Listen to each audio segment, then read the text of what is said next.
out of this because it looks like they're going to split towards this A side. Yeah, already the pistol's coming through. Sabrosa with one. It's a quick trade here for Skadoodle. He'll back away, back into the corner, reload his weapon, and now they'll continue that push through. Omen's going to be flanking from the side. Crashies going to secure that frag, and now TSM, they've got to answer back with the retake. That spike likely going to be going down. Going down at the default spot at the generator. The retake is trying to come very slowly, at least. You do have one guy watching that flank. It's going to be Brax in the form of Omen, but they are already at the rafters. Hayes is looking back here. Brax is still looking at that flank. That door is closed, so they have to focus on this rafter side. But we do get the first kill coming through from the Silva onto Crashies. An aftershock trying to come out too, but does not connect. Now with that, the retake is coming through here, Simo. Yeah, they got that door down. Still going to try to funnel their way through. Brax, he's going to be a little bit caught off guard, but Hayes with 2 pieces. Now it's all up to Brax. Can he get the job done? He's in a 1v3 scenario. One going to be caught here. That's going to be another, but the shots will not connect. The end of middle. He's going to fall back. That's going to give a little bit of time here. So again, Brax, he's going to be watching the flanks. But Cutler on this catwalk gets the first kill onto AZK, but is traded out. They are trying to execute inside this A bomb side right now as they have nobody there on the defense. Yeah, it was good of Brax as well to cut off that rotation, even tagging down a couple of members. Still going to inch their way forward. Sabrosa going to be leading that charge. Slow orbs as well, going to try to stop the push. Kills already traded. And now Sabrosa still trying to push through alongside the Brimstone, but it's very difficult to assist utility after utility. But here comes the Paranoia, looking to set up the push through. Brax from the side, breaks open the glass and looking to break open the round. They'll drop through a headshot clean, down to the 1. Catwalk so well so far, especially for the attacker side, having such presence in mid. And he's going to see one there, going to take him down. His alter ego, Sabrosa, going to fall. And a great pick, going to find a second. Looking for the third, down behind the archway, but the flash, that's going to secure the kill. Just like that, now we have 2 alive only for TSM. They're split across the map, one at B and one at A, so it's going to have to be Drone that's going to try to come big. They're planning once again here. The spike inside the A-bomb site at the generator. Camera's going to come out here that's going to spot Hayes, and he's going to fall down. So last one to go here, at least Drone. We talked about it a lot, but he only had a ghost to work with. The double omp setup, but at the same time, too, you see the upgrades coming in across for T1. Nothing but Phantoms as well. Drone gets the first kill onto AZK as they push aggressively towards this A side. So that's already 1-man advantage to start things off. And we do have 2 ultimates ready. Sabrosa is giving him a 2-man advantage with the second kill on to Brax. And now finally we answer back here with Skadoodle. Yeah, they'll now have control. Yeah, of course. But the resurrection, that'll put Brax back up into the mix, and TSM now have to be kind of feeling a little bit more scared, and that shot will alleviate that fear. And another shot not going to connect. Sabrosa going to fall. Crashies with the Phantom as well. Neural Theft going to make things just that much more interesting for the opposition. Now they'll start their push through. Still looking for information through middle, having that control of the courtyard, but haven't really decided yet where they want to go, but it's looking like A. Yeah, the ice barrier is starting up, now broken. They have a tripwire as well. The Omen's going to teleport into B, so that's going to be a fight that's going to be canceled, actually, for that information, because they know that it's split towards A and B. So Food gets the first kill, traded out by Drone, who's going to try to fall back towards the Raptor at Heaven. Going to try to hold as long as he can for his teammate to rotate from B. Now we do have that spike is going to come down. Drone is going to come forward, actually, with the running back to cancel the plan, and now it's going to lead towards C2 versus 2. Brimstone all too late here as the spike has been planted at this point. Crash is looking to fall back in the front of the site, and the Rafter is still looking to be pushed forward by Drone. Yeah, it's a 2v2, but still going to be one member potentially going through the door. Doesn't want to break it down just yet, so they'll use the buddy system. Hopefully going to be looking to trade kills as quickly as possible. Already around the corner, Brax going to spot one. That's going to be bad news here for TSM as they're trying to get control, but it's maybe a little bit too little to push, using a lot of the utility, trying to strike fear into their hearts, and they'll actually pull Drone off as a result of this, but still, he'll now double back, knows that the recon bolt's out, he's going to be slowed as well, and not going to really get anything for it. A couple of shots from Crashies will go down, they'll get that spike down, and now they have to retake on the site. Door has been closed right here. We only have Shuri's to work with. We're trying to wallbang across the rafters as well, but Sabrosa, that's what I was talking about. He was at 4 HP only, trying to retake towards long, loses that fight versus Food, as now nice shot here from Wardell, looking with the silver operator, as I like to call it here, with the one shot, as now he's going to look for some information here, going to get the shock dart out towards the generator side. The clock is still ticking on that spike though. They have to act quick. Long range here cannot connect, finally does so, but does not get the second shot, unfortunately.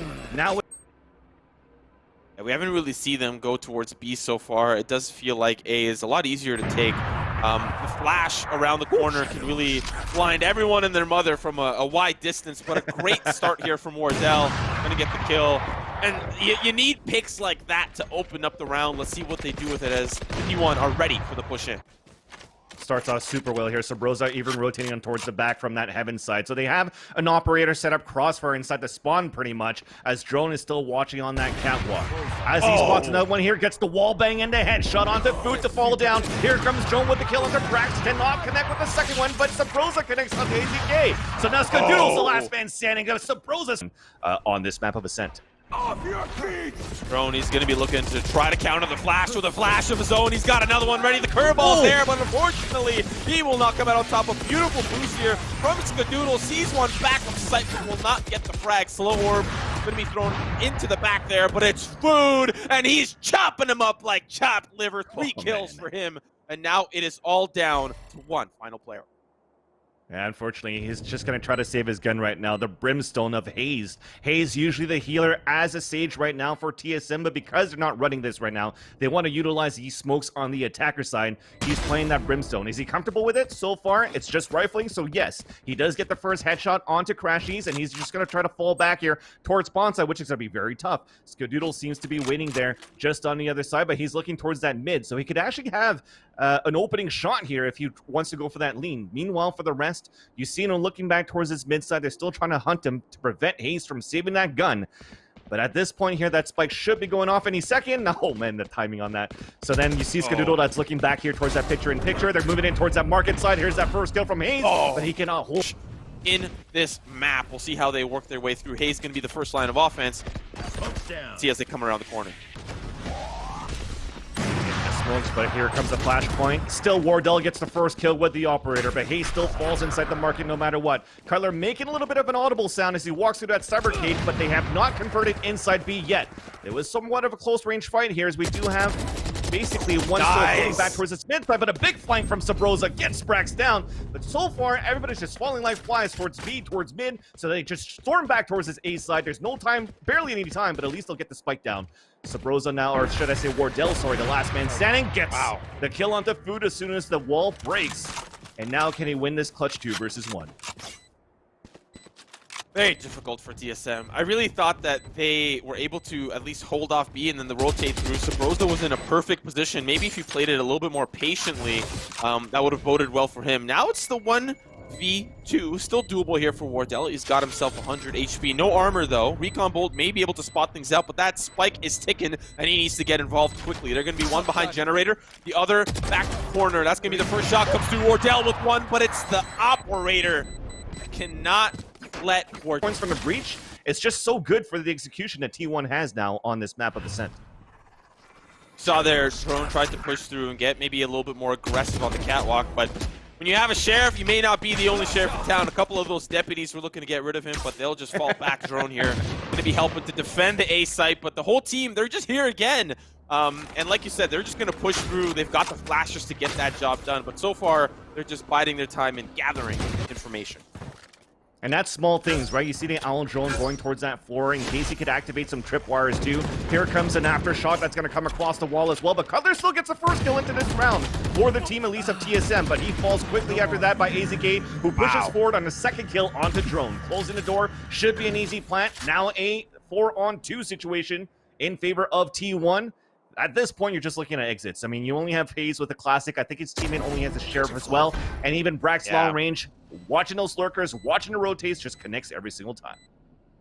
I think that, you know, at this point, if I'm TSM, I'm wondering, how many more rounds can I get in this half? What is possible for us in the long run? However, when they swap over to the attacker side, what is going to change? What are they going to do different? Do T1 have an answer or the attack? We're gonna have to wait and see, but so far we still have a very slow with walking double setup here from Crashies and from Brax to move forward, and Drone with the run it back gets the first kill.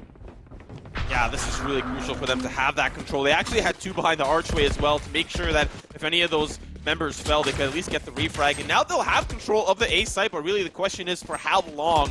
Drone, of course he had control of the catwalk, but they gave him control of the site. He will find one in AZK. Food will answer back onto Cutler. He'll get that door down. The spike as well. Let's see how the retake occurs.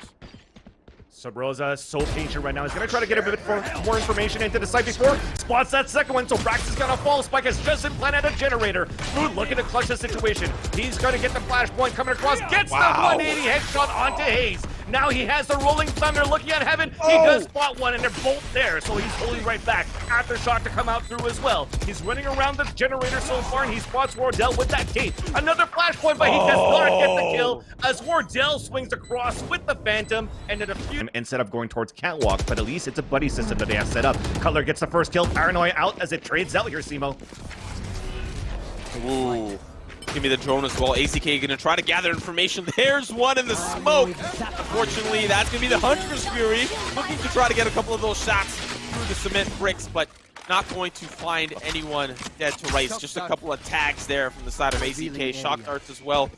Just trying to throw in all the utility that they have to make sure that they have control of this site, but so far TSM is doing a great job keeping them at bay. Yeah, to generate those Sub-Rosa is very in a hard spot, actually, and Food's going to be able to dispatch him quite easily there. His plant is going to come through again. Very tough one for him to try to win. So, technically, the spike goes out. He can. We saw that Dark Cloud, come through. Cybercade should come out. Paranoia to blind Cutler as well. He needs his backup now. Oh, baby, that shot's not going to be good. He will end up finding Crashies, though. A crucial round for them to win. Look, there's a party there off to the side. Cutler, trying to get involved, but the flash going to be the end of him there. Back to the spectate screen with you. Wardell trying to get active here, but unfortunately for him, it's just smokes galore. They've got control of the site. Yeah, now it's only been planted now, so there's still plenty of time here for the team to move forward and try to retake it. And Subrosa with the wall bang to start things off onto Food. Now we do have Hunter's Fury coming out inside the site from Wardell, but does not connect. Subrosa to fall. Everybody's falling, unfortunately, and that is going to have to be the man in the AMG with an operator on his own on a 3 versus 1 here, Simo. Well, that was very short-lived. The AMG had a flat tire, and Brax made sure that he could not get AAA to come on over. Great hack. Towards B side. Yeah, they're switching things up here a little bit. T1, of course, they just hit a time and time again, and TSM is going to try to give them a little bit of a taste of their own medicine. Switching things up over to B. So far, refrags back and forth around the corner, but it's Subrosa that is able to help his team make their way onto the site. Brax trying to wait there in the back corner. Wardell, that'll seal the deal on his fate. And now it's all up to AZK, and his alter ego, Wardell, will take him down. A great open things up. And you see how it's different there. Look at how T1's playing the eco, at least. They're playing 4 players on this catwalk. They're really setting up for a trade. And it starts off with the flashpoint. Food getting the first kill, but Subrosa still watching that flank. So a first to fall. Cutler still moving inside A, though. He gets 1 and 2. Traded off by Crashies, but there's still 1 inside the site. Crashies going to close that door, but you have Drone towards the top rafters. So he's going to be able to probably get that surprise attack on to the Cypher, and indeed he will. So Brax now with the Sheriff inside that garden, stuck on a 3 versus 1. The man that could do it, it's him. So he starts off with the headshot onto Subrosa. He knows that Drone is close, so he's looking for the tight angle. You could see this crosshair placement. He wants to look very close here, but in the scaffolding by the window is where Drone is waiting so far, and he connects with that shot as well. So we have a 1 versus 1 spike has just been planted. Can Brax win this 1 versus 1 against Wardell, who doesn't even want to peek right now into this fight? Down to like 30 HP the day. If we're just going to base it off this map, T1 have had quite a great performance. And, you know, a betting man could lock it in early, but we're going to see Brax going to find one, makes his way out. Paranoia going to make things that much more difficult for Wardell to escape, but he will make his way out. Oh, sorry, it's Crashies that takes him down. And look at T1 playing aggressive, but Subrosa denies that aggression. Brax now having to play from distance, but it's T1. They're trying to triangulate onto their position. It's Cutler with the Sheriff, but the Deputy takes him down. Crashies finding. He'll still end up with a frag. Super crucial for TSM to at least try to make this round go their way. That spike will go down. No. Brax through the smoke. Oh, yes! That's what I like to see, but it's going to be quickly answered back. Cutler taking out Food. Brax still trying to provide some fire from a distance. Not going to work out for them, and now they'll prepare for a different angle on the retake. That's right, so they used 2 ultimates here, they run it back, and then they also keep their neural theft at least into the next round for TSM. As Drone is still watching the angles, you can see that you just called it, Simo. They're saving for the weapons into the next round. Because they've lost so many guns against Sheriffs on that previous round, they can't afford to lose any guns here. If not, they're going to be in a full save situation into the next. And now as that spike's going to go off, are we going to have some exit kills at least as they're setting up right now on this mid fountain? On the other side, doesn't know AZK is right above him to the left. Now going to throw a smoke as well. AZK smells that something's up, takes him down from behind, but they will still call that execute towards B. Let's see how they do. Well, we do have opposition in the back of the site. One is tagged. It's going to be Hayes, and now he's down as well, and Crashies gets a double kill. The second one onto Cutler. Based on what we know and how T1 have been playing, the odds are not in their favor, but the odds are going to start to stack towards them. A great open for Wardell. Let's see how they use this. Now they have that neural theft, so information is going to be given away. There's a 4-on-4 situation, though, as Crashies has been dropped as well. Actually, a 4-on-3 now, as we do have a flashpoint coming through, and Food continues the action towards the long range at mid, but he loses that fight to Cutler. AZK, though, looking to trade it out, wins it against Wardell, who misses the operator shot. And now we summon up on a 2 versus 2 situation. We still have a Brimstone ultimate ready on the attacker side, as Cutler is looking to meet up with his teammate. Actually, he's waiting on catwalk. His teammate's moving forward. AZK is going to get this information, though, with the Owl drone coming through. Yeah, Brack's going to be the one that's right there waiting for a 1 kill. It's going to be Hayes that takes him down, and it's a quick trade of kills. Now down to the 1v1. The spray as well from AZK. He'll back away, but it's all down to Hayes now. And, you know, at this point in time, I just like to say, in a 1v1 against the Brimstone, and he's got Orbital Strike, I think that it's near impossible to defuse that spike, but already that tripwire going to get the information, and if AZK can get there in time, he might be able to stop this. The Hunter's Fury is a great opportunity, but that spike's already down and not even going to tag him with the Hunter's Fury. 1v1. And silly, let's see how this pans out. Yeah, you just saw it. You pull out the knife or your axe or whatever when you saw the Hunter's Fury come out because you just want to book it as close as you can against your opponent.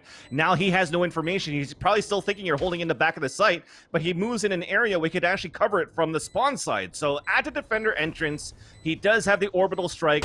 His opponent's walking right into him. At least Skadoodle is looking back towards his mid. This is going to be good right now because they could bait out, Skadoodle could bait out so many players, and maybe they won't even check in that area where the breach is currently waiting. So this is going to be huge right now for Food. Yeah, it's going to be very tricky. AZK not going to be able to stop that push forward, but it's Skadoodle that's going to answer back, get the res and the barrier orb. But there's just a lot going on. The red carpet's going to be rolled out here for the team. And oh, baby, T1 keeping things cooking. Frag after frag. AZK there with 2, all down to Wardell in a 1v5. I don't know, Vansili, it's looking like, yeah. Yeah, and that's going to end it there. First map here coming in for T1.